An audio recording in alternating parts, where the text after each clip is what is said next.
Hi, my dear students, my dear friends, and all my family members. আমার সমস্ত ছাত্রছাত্রী, আমার এই পরিবারের সমস্ত সদস্যদেরকে আমি আবারও স্বাগতম জানাই আমার একটা নতুন ভিডিওতে। আমি প্রতিনিয়ত নতুন নতুন ভিডিও আপলোড করে থাকি আমার ইউটিউব চ্যানেলে, বাংলা এবং ইংরেজি উভয় মাধ্যমে, যাতে করে আমাদের বাংলাভাষী যে সমস্ত ছাত্রছাত্রীরা রয়েছে বা বাংলা ভাষাভাষী যে সমস্ত মানুষরা আমরা রয়েছি, তাদের যাতে করে সুবিধে হয় বুঝতে এবং ইংরেজিতে কিভাবে কথা বলতে পারবে সেটা তাদের মাতৃভাষার সহযোগে রপ্ত করতে পারবে। আজকে যে বিষয়টা নিয়ে আমি তো আপনাদের সঙ্গে আলোচনা করব সেটা হচ্ছে 20টি গুরুত্বপূর্ণ ইডিয়মস বা বিউটি অফ ইংলিশ, যেটা আমরা জেনে রাখলে আমাদের দৈনন্দিন জীবনে কথা বলতে গেলে কোনো রকম কোনো সমস্যা হবে না। ভিডিওটি শুরু করার আগে আমি সবাইকে বলবো, সবাই পুরোটা দেখবেন, শেষ অবধি দেখবেন এবং এরকম আরও নিত্য নতুন ভিডিও পেতে এবং সঠিকভাবে ইংরেজি শিখতে আমার এই চ্যানেলটাকে সাবস্ক্রাইব করবেন এবং শেয়ার করবেন। আর আপনাদের প্রয়োজনীয় মন্তব্যগুলো, কমেন্টগুলো দিতে ভুলবেন না। চলুন শুরু করি আজকের 20টি গুরুত্বপূর্ণ ইডিয়মস, যেগুলো আপনি আপনার কথোপকথনে যদি ব্যবহার করেন কিংবা লেখার মাধ্যমে যদি প্রকাশ করেন, তাহলে আপনাকে অনেকটা অন্যদের থেকে স্মার্ট লাগবে। You can speak smarter. So let's start with the first one, break the ice. আমি সুন্দর করে তুলে ধরেছি সব কিছু। ব্রেক দ্য আইস মানে কি? কথা বলা শুরু করা বা অস্বস্তিকর পরিবেশকে হালকা করা। বা এমনও হতে পারে যে অনেকক্ষণ ধরে কোনো একটা জায়গায় সিরিয়াস সিচুয়েশন রয়েছে যেখানে কথোপকথন শুরু হচ্ছে না, বা আপনি কোনো পার্টিতে গেছেন, পার্টিটা শুরু হচ্ছে না। তো সেক্ষেত্রে আপনি কিছুটা করলেন যার মাধ্যমে কথাবার্তা শুরু হলো বা পার্টি শুরু হয়ে গেল। তো কথা বলা শুরু করা বা একটা অস্বস্তিকর পরিবেশকে হালকা করে তোলা। He told a joke to break the ice. He told a joke to break the ice. সে পরিবেশটাকে হালকা করতে একটা মজার কথা বলল। আমাদের বন্ধুদের মধ্যেও থাকি এরকম, আমরা সিরিয়াসলি সবাই একসঙ্গে কোথাও বসে থাকি, হঠাৎ করে আমাদের কোনো এক বন্ধু কোনো একটা জোক করে, মানে জোক ছুঁড়ে দেয়, তাহলে সেক্ষেত্রে আমরা তারপরে সবাই হাসাহাসি শুরু করি এবং পরিবেশটা অনেকটা হালকা হয়ে যায়। So this is break the ice. I hope the thing is clear now. Now let's go to the next one.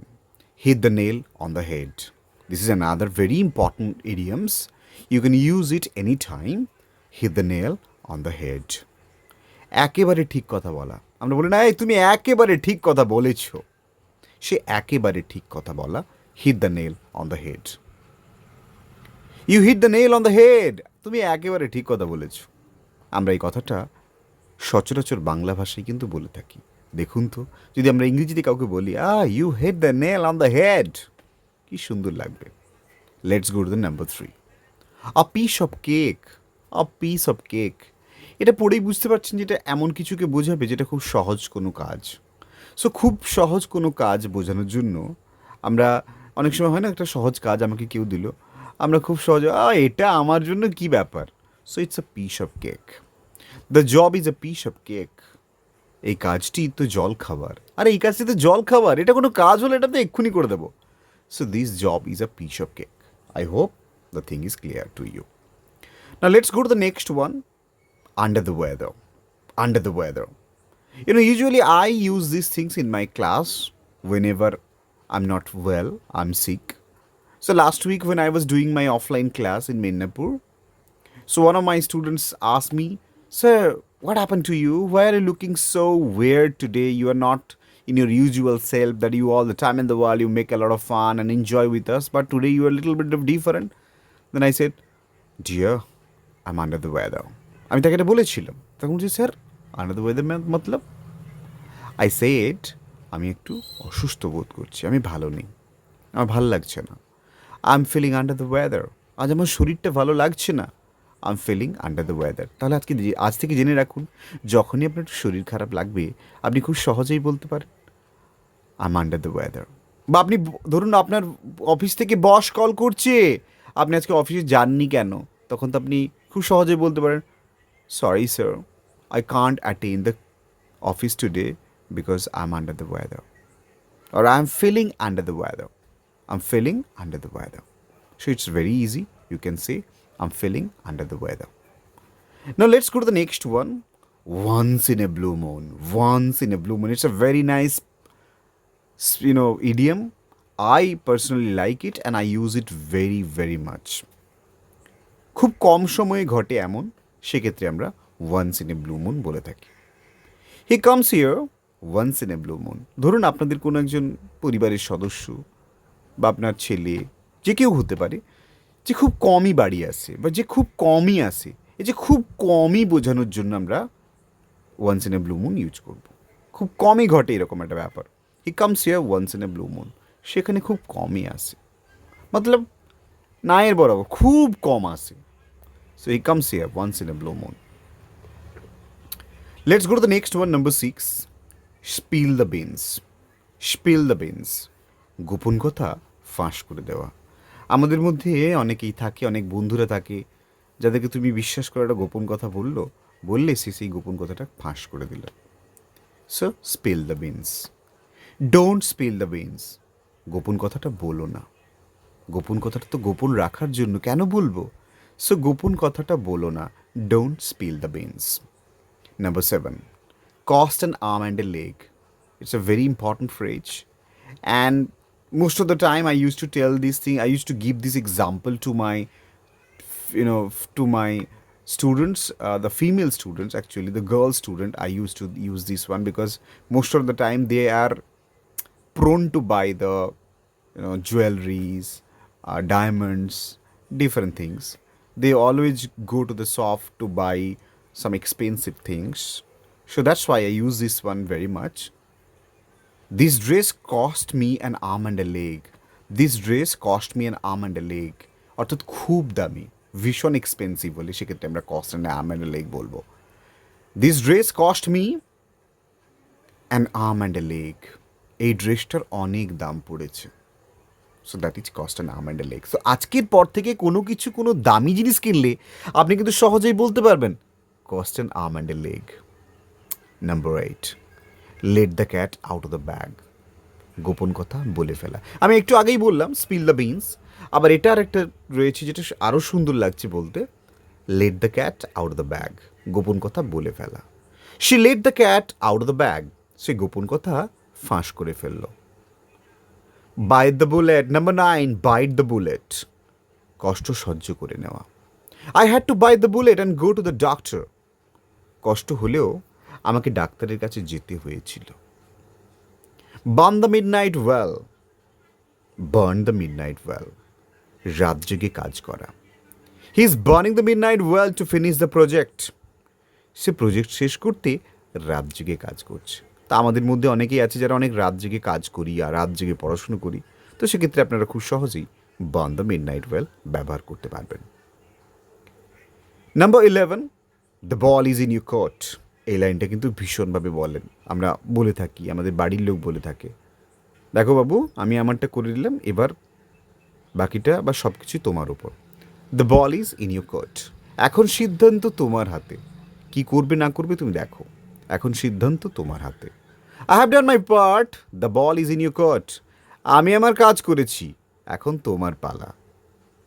Pool someone's leg, this is our very interesting thing, like this is our everyone's hobby, like that, pull someone's leg. We love to pull someone's leg all the time in the world. মজা করে ঠাট্টা করা আমরা অনেক বন্ধুদের ক্ষেত্রে করে থাকি, আমাদের কলিগসদের করে থাকি, বা আমাদের বাড়ির ছোটদের করে থাকি। পুল সামওয়ানস লেগ, মজা করে ঠাট্টা করা। ডোন্ট বি অ্যাংরি, আরে I was pulling your leg. Don't be angry, I was pulling your leg. রাগ করো না, মজা করছিলাম। বা অনেক সময় আমরা সিরিয়াস কথাও বলে থাকি, দিয়ে শেষে এটাই বলে দিই সেই বিষয়টাকে একটু নরম করার জন্য, don't worry, please don't mind, I was just pulling your leg.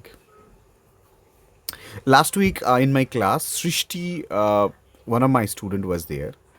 I was just, irritating her a lot by saying different things.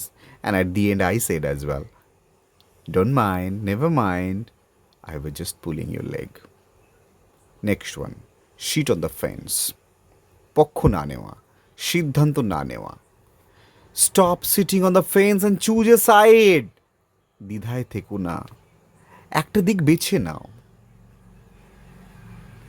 Back to the drawing board. যারা ক্রিকেট খেলা দেখেন বিশেষ করে, তারা দেখবেন ক্রিকেটাররা কোনো ম্যাচ হেরে যাওয়ার পর বা টুর্নামেন্ট হেরে যাওয়ার পর, যেমন আমরা এবছরই দেখেছিলাম সিএসকে যখন হেরে গেল টুর্নামেন্টের সব থেকে শেষের দল হয়ে যখন শেষ করলো, তখন মহেন্দ্র সিং ধোনি এই কথাটা বলেছিলেন যে we need to back to the drawing board and we need to figure out our problems, our positives and negatives, and we need to work well on it and we'll come back well in the next year. So back to the drawing board, আবার নতুন করে শুরু করা। The plan failed, back to the drawing board. সেই প্ল্যানটা ব্যর্থ হলো, এখন আবার শুরু করতে হবে।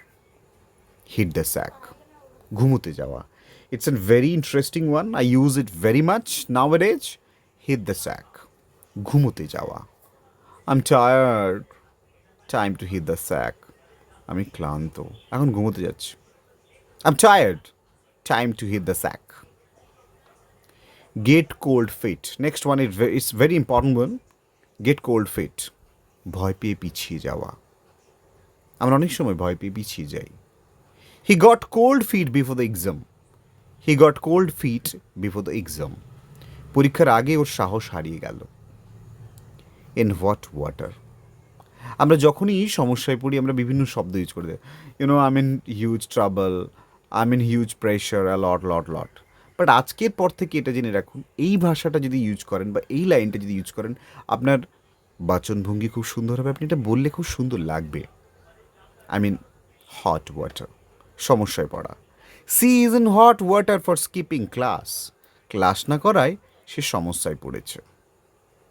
নেক্সট ওয়ান, পরেরটা আমি সবাইকে শিখিয়ে দিচ্ছি, আজকের পর থেকে প্লিজ এটা ইউজ করবেন, দেখবেন শুনতে কি সুন্দর লাগছে, কি মিষ্টি লাগছে। অন ক্লাউড নাইন, অত্যন্ত খুশি। যখন আপনি একটা বাঁধ ভাঙা খুশি পেয়ে যাচ্ছেন, আপনি এমন কিছু অর্জন করলেন যেখানে ভীষণ খুশি হলেন, সেক্ষেত্রে আপনি বলতে পারেন on cloud nine. C was on cloud nine after winning, জেতার পর সে খুশিতে আত্মহারা ছিল। সো আজকের পর থেকে আমি চাই আপনারা ইউজ করুন on cloud nine. It rings a bell, কিছু মনে পড়া। ইট রিংস এ বেল, কিছু মনে পড়া। His name rings a bell, ওর নামটা কেমন যেন পরিচিত লাগছে, ওর নামটা কেমন যেন পরিচিত লাগছে। His name rings a bell. Last one, very important one. All the time in the world, when my class is done or my students are going to face their exams and maybe someone's result is coming, I use this one very, very much. And it is very useful one, very interesting one. When you will say someone, they will be, amazed. But it's a very nice one. Break a leg. অভিনয় বা পরীক্ষার আগে শুভেচ্ছা জানানো কাউকে। Break a leg in your performance. তোমার পারফরমেন্সের জন্য শুভকামনা। So students and my dear visitors, my audience, my lovely family members, wish you all the best. Break a leg and be the smart speaker. So this is all about in this video, and I hope I will upload more videos and it will be helpful for you guys. Once again, I request everybody, please subscribe my channel and do share, and I will come regularly to support you guys by uploading new videos. And if you want to join my class, যদি এখানে এমন কেউ রয়েছেন যে সঠিকভাবে সাবলীলভাবে হাতে কলমে ইংরেজি ভাষাটাকে শিখতে চান, ইংরেজিতে কথা বলতে চান আপনাদের কর্মসূত্রের জন্য, হায়ার স্টাডিজের জন্য, তাহলে আপনারা যে কোনো সময় আমার সঙ্গে যোগাযোগ করুন, আমাকে কমেন্ট করুন, কিংবা আপনি আমার ফেসবুক প্রোফাইল চেক করুন, মনোজ অধিকারী, বা দ্য ইংলিশ এক্সপ্রেস নামক ইউটিউব চ্যানেলটা আপনি সার্চ করুন, তাহলে আপনি আমার ডিটেলস পেয়ে যাবেন। আমি আপনাকে সাহায্য করতে পারলে খুশি হব। নমস্কার, সবাই ভালো থাকবেন।